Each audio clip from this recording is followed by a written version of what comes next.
Paraguay será un protagonista activo en la construcción de una verdadera integración regional.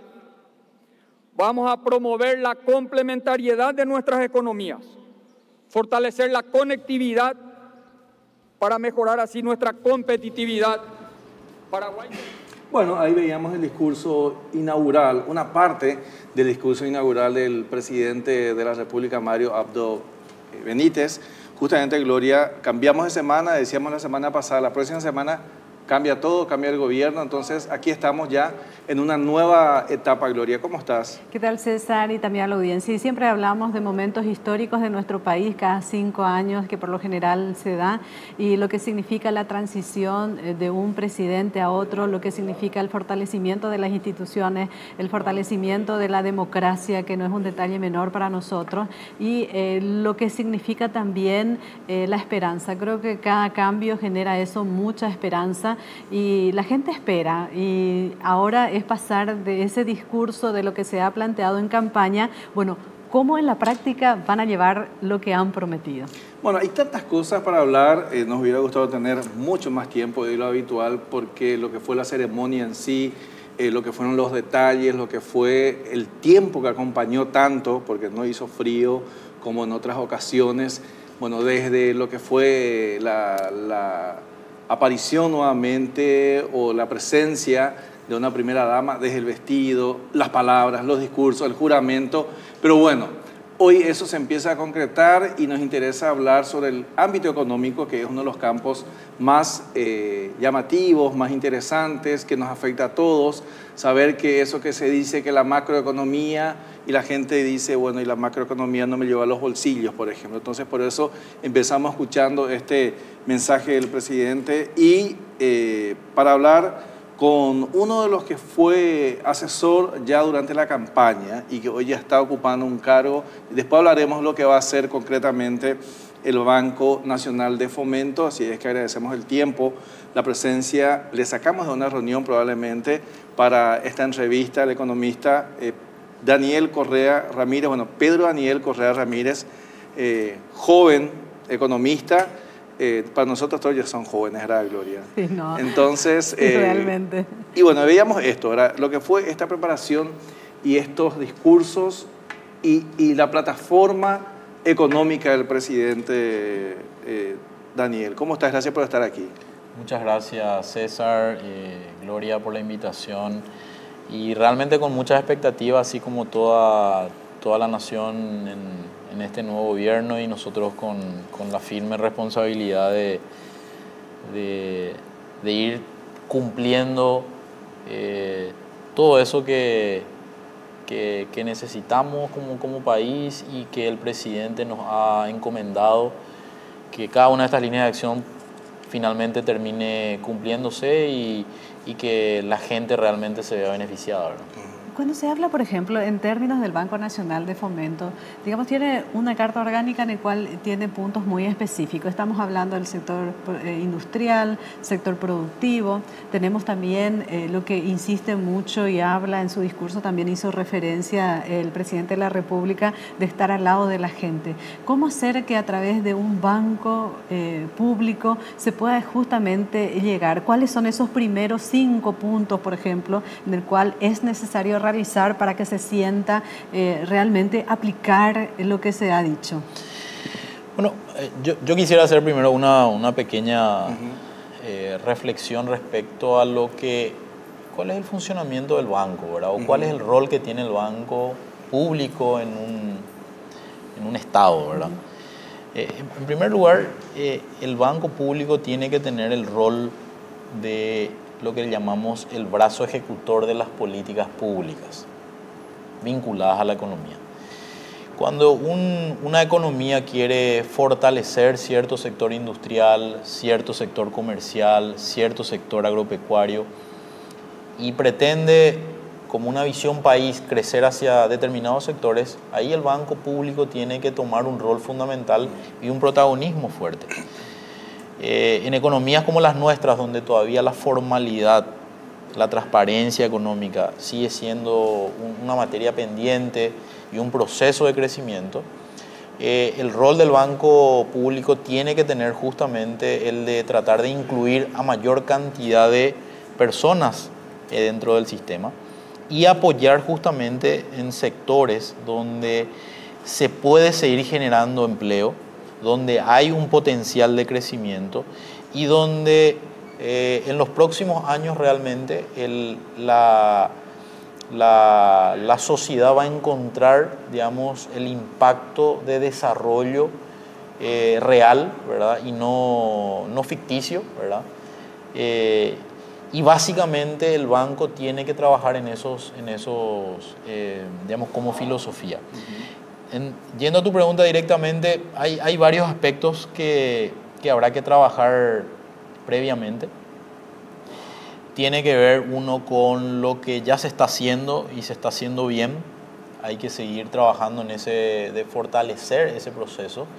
Creo que en los últimos años, y no solamente en la administración saliente, sino que ya en otros periodos, el banco ha empezado a tomar un proceso de mayor formalización, de institucionalización, de mejora en recursos humanos, paulatinamente también de la tecnología, y eso ha llevado al banco a una posición bastante sólida, ¿verdad? Sin embargo, los desafíos hoy son cada vez mayores, principalmente en todo lo que tiene que ver con el sistema financiero, donde el sector privado tiene una penetración muy fuerte, donde también la tecnología ha avanzado bastante y la cobertura geográfica de las telefónicas ha hecho de que realmente pudiéramos estar conectados. Hoy las transacciones se realizan mediante esta conectividad. Y entonces el banco tiene que ayornarse en ese sentido y también incorporar y capacitar a sus funcionarios para responder a estas necesidades. Entonces, un trabajo importante va a ser el fortalecimiento de lo que se ha hecho y se ha hecho bien y incorporar la tecnología. La tecnología cuando hablo no hablo solamente del software, hablo de los procesos, de los procedimientos, de tener manuales, de tener unos protocolos adecuados. El personal inclusive también, ¿verdad? Que es sumamente importante. Absolutamente, ¿verdad? Absolutamente. Pero ahí hay también un hecho de destacar, ¿verdad? El poco tiempo que llevo, realmente me ha tocado conversar con muchos funcionarios y conozco bastante también de muchos funcionarios. Realmente estoy muy satisfecho y muy orgulloso de lo que estoy encontrando. Obviamente uno tiene que hacer ajustes como para dar ese salto que uno pretende y que tiene el compromiso de hacerlo. Y después el otro elemento que yo bien mencionaba ayer en mi discurso, que tiene que ver con lo no material y que está vinculado con la tolerancia cero a la corrupción, ¿verdad? Creo que como servidores públicos tenemos la obligación de la rendición de cuentas permanente ante la sociedad. Esto es el banco de la gente. Y la gente tiene que saber de que nuestro accionar, además de brindar créditos, de brindar servicios financieros, de productos financieros, en realidad esto es del Estado, ¿verdad? Y uno tiene que rendir cuentas permanentes, ¿verdad? Por eso invité ayer a los funcionarios a que sigamos ese camino, a que realmente el proceso de transparencia y de valores éticos tiene una ganancia también en términos de posicionar a la institución en un sitial de preponderancia, ¿verdad? Queremos que el banco realmente tenga esa... porque también está en un nivel de competencia cada vez mayor, ¿verdad? Los niveles de controles, tanto locales como internacionales, todas las transacciones financieras que hoy día se realizan, no solamente en Paraguay, sino a nivel mundial, necesitan de una trazabilidad, necesitan de una transparencia. Y eso es un poco también el trabajo que tenemos que seguir fortaleciendo nosotros internamente, ¿verdad? Y con esa plataforma pensar en una mayor expansión como banco, en términos de mayores créditos, de mayores sectores, de acompañamiento al pequeño y mediano productor, en sectores claves como la vivienda, lo que se ha hecho también ya en términos de préstamos al consumo, que dinamiza sectores como el industrial, el de viviendas, etcétera, ¿verdad? Entonces, pero para eso tenemos que tener una buena plataforma, ¿verdad? Podemos crecer, pero vamos a crecer desordenadamente. Esa no es nuestra intención.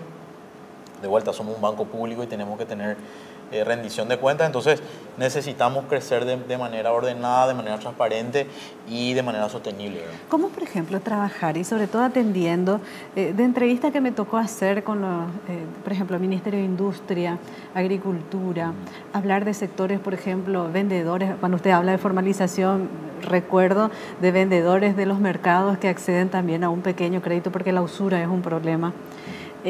Por ejemplo, hablar de vivienda, cuando te hablan vamos a irnos a la clase media también llegar. Obviamente uno como que relaciona directamente el Banco Nacional de Fomento. ¿Eso significa una reingeniería, presidente? Significa no solamente una reingeniería, sino también un cambio cultural que tenemos que hacer, digamos, al interior del sector público, no solamente el banco, ¿verdad? Hablaba esta mañana en una reunión con la ministra de Industria, ¿verdad? Y también con sus colaboradores, también hablaba con el ministro de Agricultura, con el ministro de Hacienda en su momento, sobre, creo que el banco puede cumplir un rol clave dentro de este proceso de formalización de la economía, ¿verdad? Y cuando hablo de eso, me refiero a lo siguiente. Y permítame acá hacer un poquito de análisis económico para que la gente pueda entender a qué me refiero con esto, ¿verdad? Hoy un chico que está terminando el colegio, está terminando la universidad y quiere emprender un nuevo negocio, tiene una serie de dificultades. Si uno quiere ser formal, tiene que ir al registro público a registrar su sociedad o su unipersonal o la figura jurídica que considere conveniente. Eso tiene un costo, ¿verdad? También tiene que ir al sistema tributario, ¿verdad? A la administración tributaria, registrarse para poder ser un contribuyente. Seguramente tiene que contratar algún contador, alguna persona especializada que le ayude a ese proceso. Y si dependiendo del sector requerirá de algún tipo de habilitación, de algún tipo de inspección, de algún tipo de logística adecuada como para que pueda emprender su idea, su sueño, su proyecto, ¿verdad? Cuando hablamos de todo eso estamos hablando de una serie de oficinas públicas, de mucha burocracia, de muchas vueltas y de muchos costos. Claro. Y todavía no hablamos de empezar a vender lo que quiere hacer este emprendedor, esta emprendedora. Que estamos hablando formalizado encima. Y estamos hablando de una formalización. Obviamente tampoco hablamos de crédito. En ese proceso, obviamente que seguramente lleva mucho tiempo, genera desincentivos. Uno se cansa, uno tiene necesidades, dependiendo de qué segmento viene. Y finalmente, como a veces la necesidad es importante, bueno, la formalización pasa a un segundo plano. Entonces, dejamos o no tenemos los incentivos correctos para formalizarnos. Entonces, lo que tenemos que hacer hoy día es justamente trabajar en esos procesos, de darle la facilidad al que quiera emprender con instrumentos legales mucho más sencillos, mucho más prácticos, mucho más simples. Y eso es algo que seguramente en los próximos días va a haber un paquete de leyes vinculados con facilitar a los emprendedores a que puedan registrarse, reduciendo ostensiblemente los costos, también para que puedan tener un sistema tributario mucho más sencillo. Y eso de alguna manera facilite, digamos, para que no solamente ese emprendedor tenga costos más bajos, más sencillos y demás, sino también para que pueda acceder al financiamiento, ¿verdad? Porque uno de los problemas que mencionaba justamente estaba vinculado con eso, ¿verdad? Al no ser formal, no tiene posibilidades en la banca formal, ya sea en la banca pública o en la privada, porque tiene que mostrar la justificación de sus ingresos, ¿verdad? Entonces, básicamente termina yéndose al sector informal con altísimos costos, con una informalidad muy terrible y obviamente con poca posibilidad de que su emprendimiento pueda tener éxito en el futuro, ¿verdad?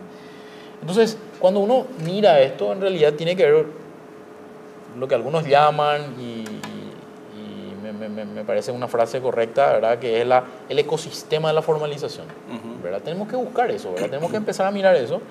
Y ahí es donde el banco tiene un rol importante, ¿verdad? Nosotros tenemos una cobertura inmensa en todo el territorio paraguayo de sucursales, ¿verdad? Y creemos que las sucursales también tienen que empezar además de tener una actitud proactiva, comercial, de servicios, ¿verdad?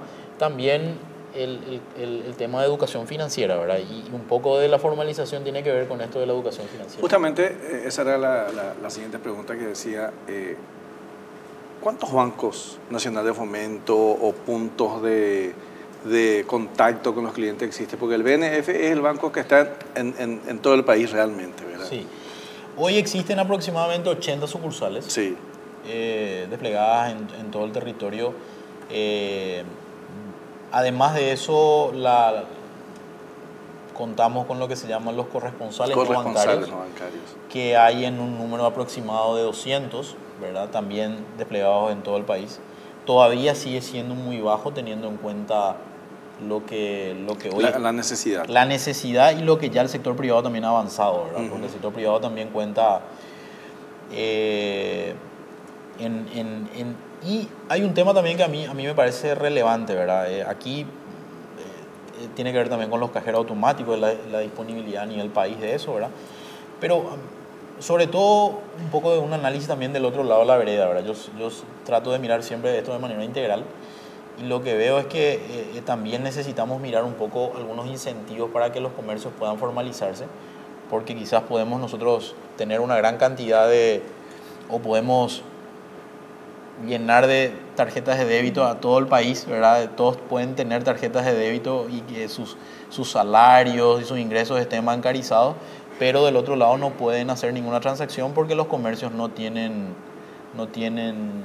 POS, ¿verdad? Claro. Entonces el efectivo es también un medio muy utilizado todavía y eso también genera incentivos para operaciones no transparentes, ¿verdad? Ahí justamente hablamos, ¿verdad? Otra vez de lo que es la educación financiera, ¿verdad? Porque estoy seguro que hay tanto para hablar, pero tienen clientes desde funcionarios, desde directivos, pero también están aquellos que reciben transferencias monetarias con corresponsabilidades que por más poquito que sea, requiere también una educación financiera justamente para que a lo mejor no retire toda esa plata y algo queda allí como para que aprenda a usarlo, ¿verdad? Claro, ese es un poco ese rol que yo mencionaba respecto a la banca pública de asesoramiento, de acompañamiento. Y eso no solamente es con el individuo, sino también con las pequeñas empresas, claro, con los microemprendimientos, ¿verdad? Donde uno tiene que tener ese acompañamiento. Claramente, el proceso debe estar en no solamente cambiar ese hábito de utilización del efectivo, ¿verdad? Hoy, hace un par de meses, la Dirección de Estadísticas lanzó unos resultados de una encuesta de pequeñas y medianas empresas donde decía que más del 80% de toda la población sigue prefiriendo el billete para hacer sus transacciones, aún teniendo un gran porcentaje de la población ya tarjetas de débito, ¿verdad? O tarjetas de crédito, ¿verdad? Pero en este caso tarjetas de débito porque no tiene un costo, digamos, o sea, nos gusta el billete. Sí, pero todavía sigue siendo una cuestión cultural, ¿verdad? Sí. Por eso esto tiene que ver también con un cambio de hábito, ¿verdad? Por ejemplo, no puedo dejar, de pensar, ustedes tienen sucursales, por ejemplo, en puntos importantes. Estamos hablando del mercado de abasto, que tiene la entrada. No puedo dejar de hablar del mercado 4. ¿Qué hacer? Porque uno habla de Paraguay y nuestro Producto Interno está bien, estamos bien en la región, pero con lo que dijo César también, ¿qué hacer con esa microeconomía? Y ustedes están en el centro de esa microeconomía. A ver, esto fue un poco lo que me motivó a mí a pensar de que en realidad mi rol como economista debía estar enfocado un poquito más en resolver este tipo de problemas, ¿verdad? Los que me conocen saben de que yo históricamente trabajé en los temas vinculados a la macroeconomía, ¿verdad? Y a consolidar ese proceso macroeconómico que es la base para para dar los grandes saltos como país, ¿verdad? Y veía claramente que el banco tenía esa posibilidad y ese rol. Y yendo a tu pregunta, a mí no me cabe duda de que esa presencia que tiene el banco en sectores o los sectores vulnerables, por decirlo de alguna forma, tiene que dar ese paso siguiente, tiene que tomar ese mayor riesgo. Pero ese mayor riesgo no implica ser más laxos, más flexibles y que los controles se flexibilicen, ¿verdad? Al contrario, lo que sí debemos hacer es que esas personas, esos emprendedores, esas empresas que en teoría representan mucho mayor riesgo dentro del sistema, pudieran tener algún tipo de mecanismos de compensación con la banca pública. ¿A qué me refiero? Y de esta posibilidad de mirar mucho más de cerca sus emprendimientos. Hoy uno, si va al mercado 4, el mercado abasto, puede encontrar en el mercado informal de crédito, puede encontrar tasas terribles, ¿verdad? Sí. Rápidamente te dice la persona, sí, pero ustedes no me hacen caso cuando yo entro al banco, ni siquiera me reciben, ¿verdad? Entonces, por eso insisto yo también es un cambio de actitud que nosotros como servidores públicos de sentarnos y a conversar de las posibilidades que pueden tener estos emprendedores y empezar a entender el negocio, ¿verdad? Porque una de las cosas que quizás las grandes debilidades que tenemos nosotros como banco es de que tenemos que entender las características de los negocios, ¿verdad? El caso de los mercados, en este caso populares, tienen que ver con el día a día. Encontrar un producto financiero específicamente para este tipo de actividades económicas. Entonces, seguramente algún producto que tenemos nosotros no va a calzar con lo que ellos hoy están haciendo. Entonces, nosotros como banco no podemos responderle. Por eso tenemos que empezar a mirar qué tipo de producto financiero y si somos nosotros los que de alguna manera podemos dar ese servicio o juntarnos probablemente con emprendimientos parecidos y nosotros como una banca con mayor recurso, con mayor disponibilidad, de alguna manera servir como lo que se llama un capital semilla como para que esos emprendimientos puedan tener impacto, ¿verdad? Bueno, estamos hablando con Daniel Correa, el expresidente del Banco Nacional de Fomento. Y hablábamos también al comienzo y nos queda todavía pendiente hablar de eso y mucho más. Estas políticas o lo que fue el programa económico del presidente Mario Abdo Benítez. Estamos aquí en Tribuna por Paraguay TV. Ya volvemos luego de una brevísima pausa.